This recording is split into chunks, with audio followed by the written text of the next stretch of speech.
So I'm going to be talking to you today about addressing air quality in dental offices with a focus on the current situation of COVID-19 and respiratory viruses as a whole.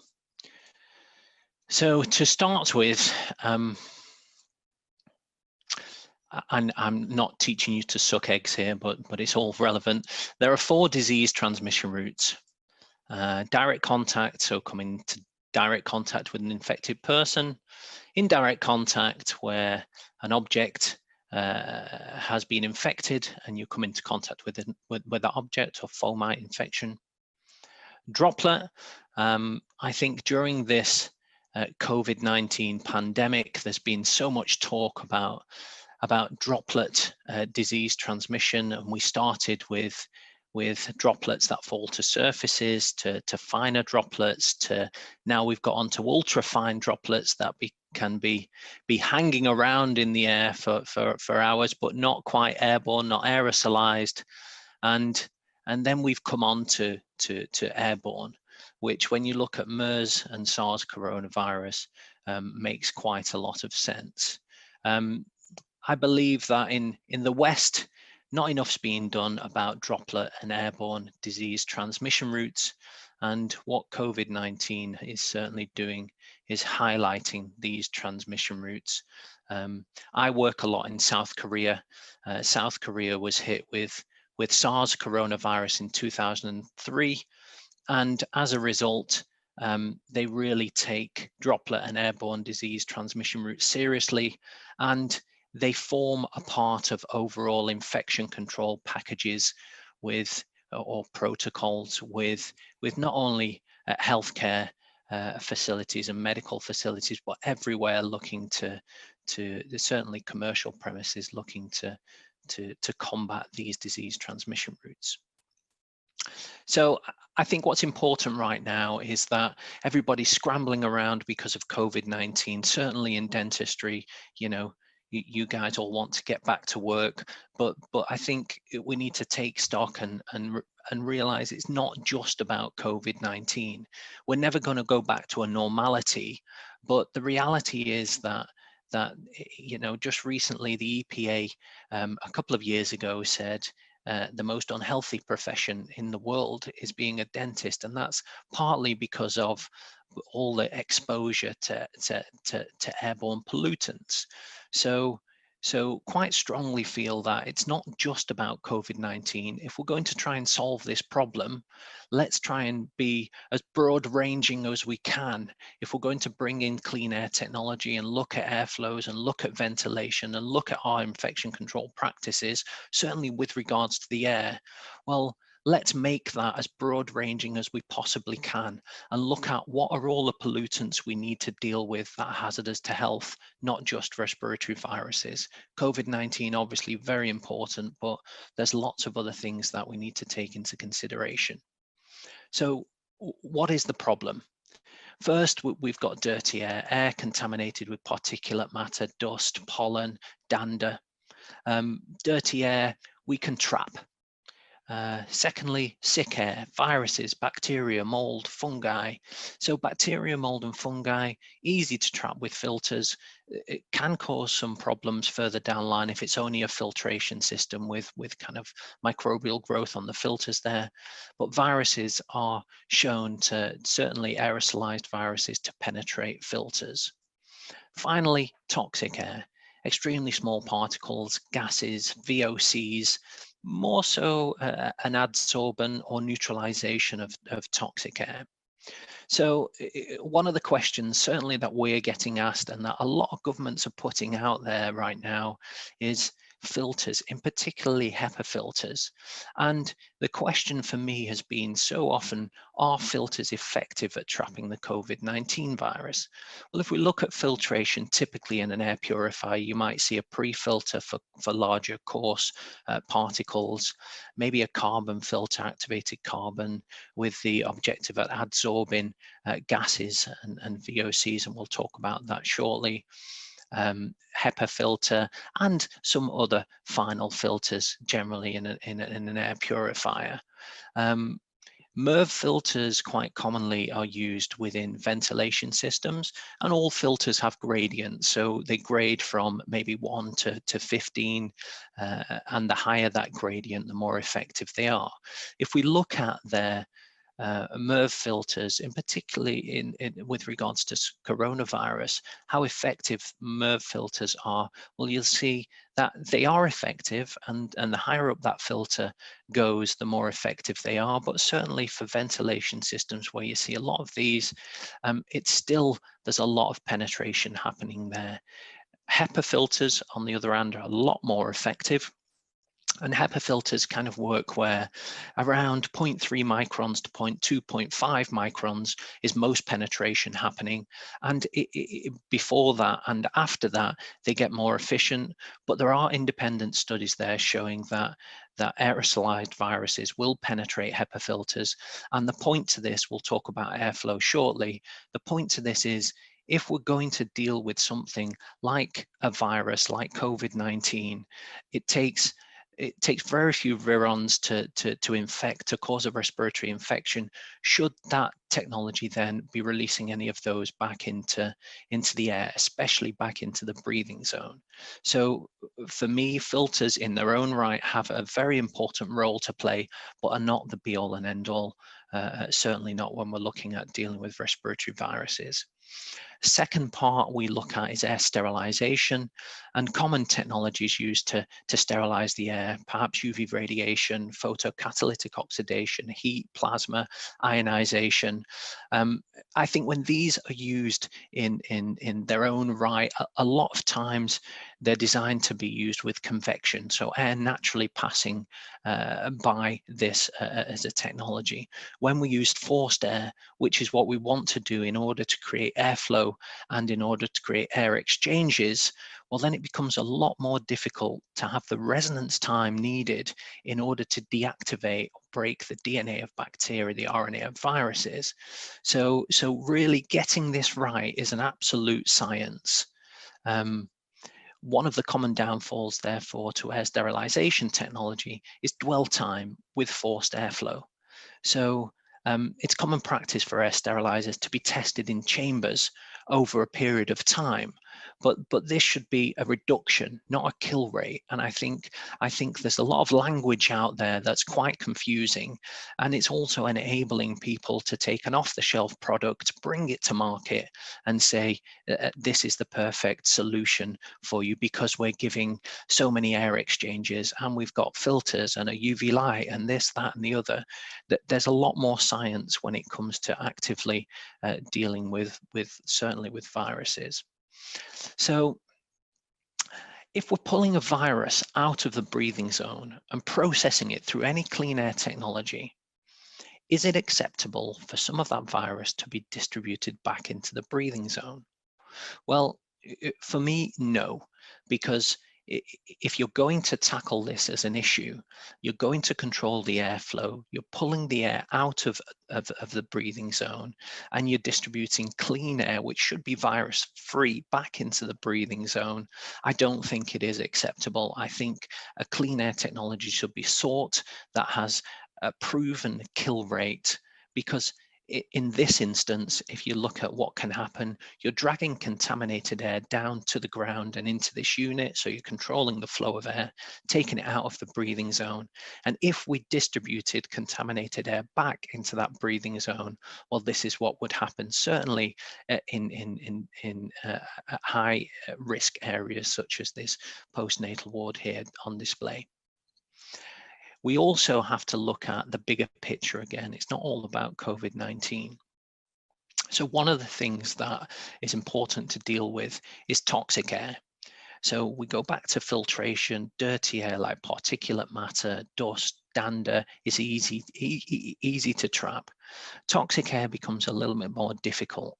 And the most common way of trying to deal with toxic air is by using activated carbon filters. When activated carbon filters are new, they're very good at absorbing gases and VOCs. It's a process called adsorption, and the molecules in the air to be treated are trapped on or inside a pore structure of the carbon substrate. And here you can see such a pore structure. Now, the issue with activated carbon is that pore, before you get into the micropore, the nanopore, the mesopore, and all those veins of pores, if that pore is blocked, which it does do, gets blocked very quickly, then activated carbon is rendered useless pretty soon. And one of the issues really within the air purification market is that these filters are very expensive, and the lifespan given on filters is very lengthy. I think too lengthy in most instances. There are ways of getting a much bigger lifespan out of your activated carbon, which is by putting it into an unstable equilibrium under stress, the Langmuir effect, and probably you will get about 20 times the lifespan. To be realistic with activated carbon in a stable equilibrium, which is in most technologies, you know, we need to be very realistic about when these need changing, and certainly not in the 1+ year lifespan that's generally given out there. Airflow. So the very first thing, the starting point to any clean air technology should be the implementation of airflow that it creates,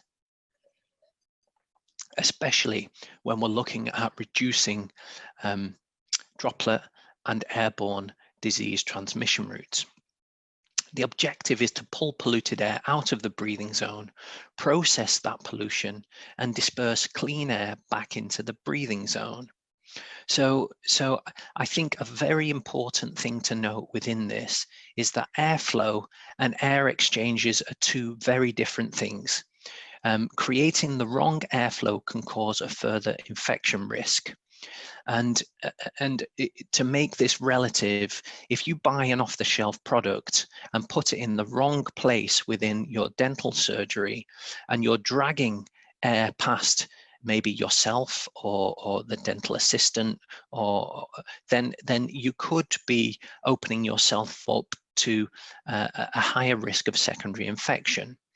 If you have a unit that is specified and takes airflow into account, and certainly for us in the dental sector, we want to position clean air technology at the foot end of the patient at head height or above, so that any of that pollution goes into the unit. It's then also how you distribute back out into that space the clean air to enhance that flow of air.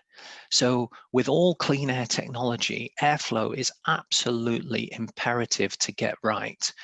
You can see here on the small image, one of the units we create are virus killer tau units. They're designed to drag contaminated air down to the ground, and this is for two reasons. One, it takes it out of the breathing zone, which is very important. And two, it stops any microbial contamination that gets walked into buildings, which is a common infection problem that gets walked into buildings, stops those microbial plumes from reaching above table height. Secondly, certainly in this instance, we deliver or aim to deliver clean air above seated head height. So what then happens is you get that nice flow of air. It might take 10 minutes for pollution to get into the unit to be processed, but with the right airflow, it takes seconds to take it out of the danger zone. So airflow is super important with clean air technology, and it's not to be confused with air exchanges. What technologies can do is plug a powerful unit into a corner of the room, bring in the air at the bottom, distribute it out the top, and you're getting this effect. So the air closest to the unit is getting recycled more, and the further away from the unit is getting less and less air exchanges. So even though you'll be given a calculation that you will have a room exchange within X minutes, it's not necessarily the case. It's only the case if you've got the right airflow that you can adequately say, we will give you an air exchange within this time, because the airflow needs to, one, be good to get clean air back into the breathing zone and polluted air out, and two, spread air evenly around the space that you're trying to cover. So generally, we kind of think that, or we have thought for a long time, we get back home, we get to our castle, we shut the doors and shut the windows, and we're safe from outdoor air pollution. But that's not the case. The tighter the building envelope is, generally the worse indoor air is. And we've sealed up buildings for them to be more energy efficient. And then everything we're doing within those buildings, even the simple act of breathing, is causing air pollution. Everything around us is off-gassing. Everything we use to clean generally is creating more pollution, and that pollution goes round and round. So it's a big myth that the tighter your building envelope is, you've sealed out from the pollution. Seal yourself inside and put an air purifier on. You're not going to be safe. You also have to bring in the right kind of clean air. But clean air technology is something that, as an indoor generation, we should bring into modern day life, especially into modern day businesses.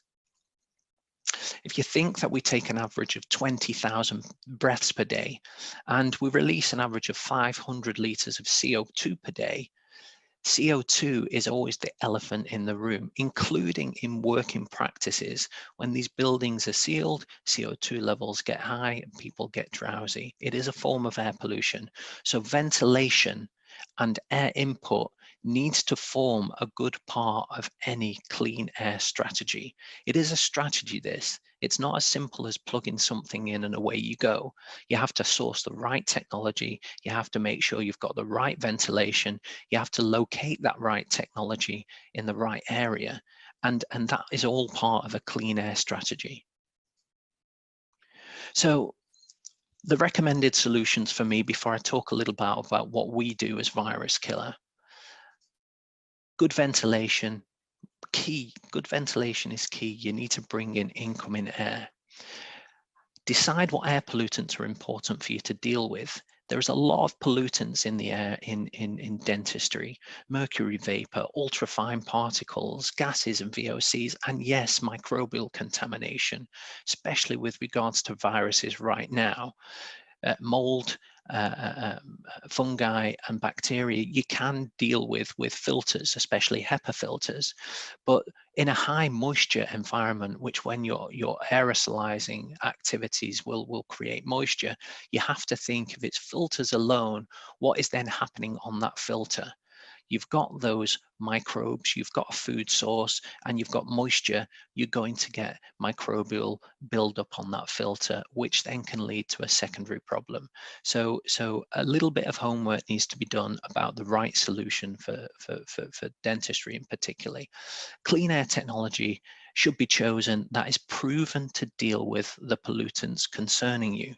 And we touched earlier a little bit about viruses.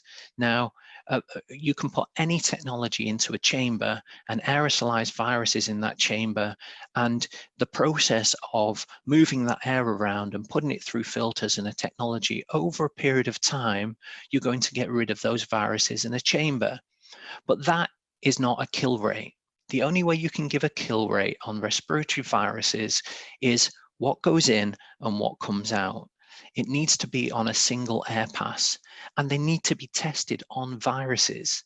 I'm seeing test results coming which are bacteria test results, and these products have been putting in or put forward to dental facilities saying we can deal with COVID-19.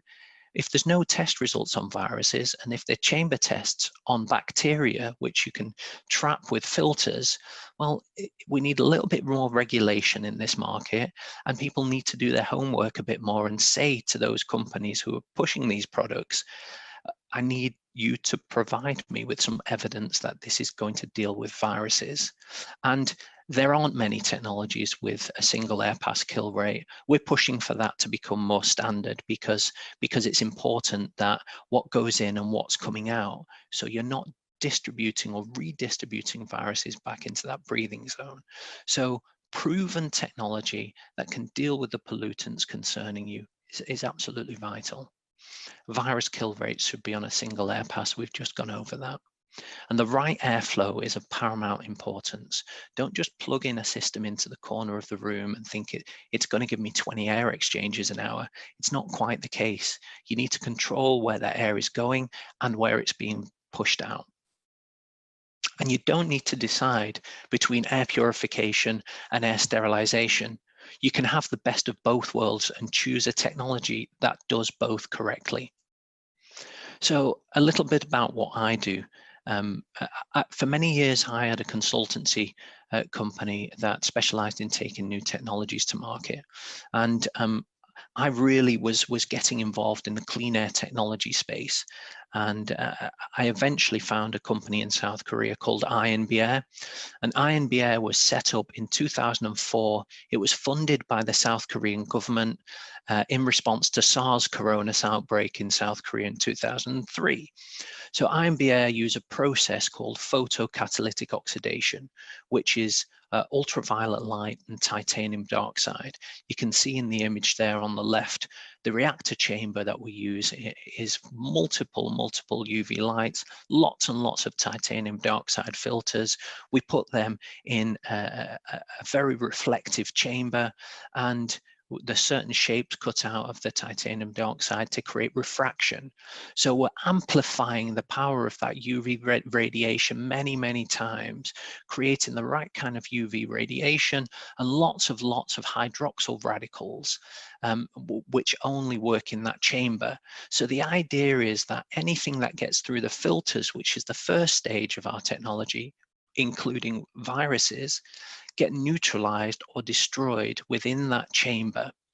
And having single air pass test results on chambers, and we've done the test results on coronavirus, influenza virus, poliovirus, and adenovirus to give a broad ranging result that we can say we can kill respiratory viruses on a single air pass to the tune of 99.9999%. The other advantage of technology like this is that it's not just viruses we deal with. We've got the highest certified test results on gases and VOCs and ultrafine particles.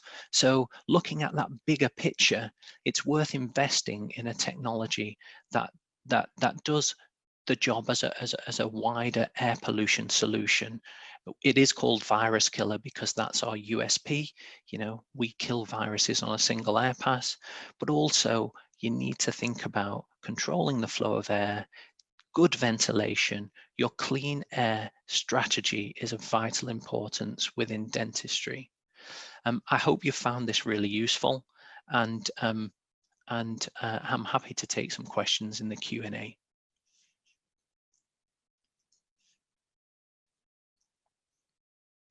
Perfect. Thank you, Richard. So we've got about 7 minutes. We've got quite a lot of questions here, so I'll fire through them. So number one, my surgery has no windows and needs air conditioning because it's a shop front with loads of glass and gets very hot. What can I do?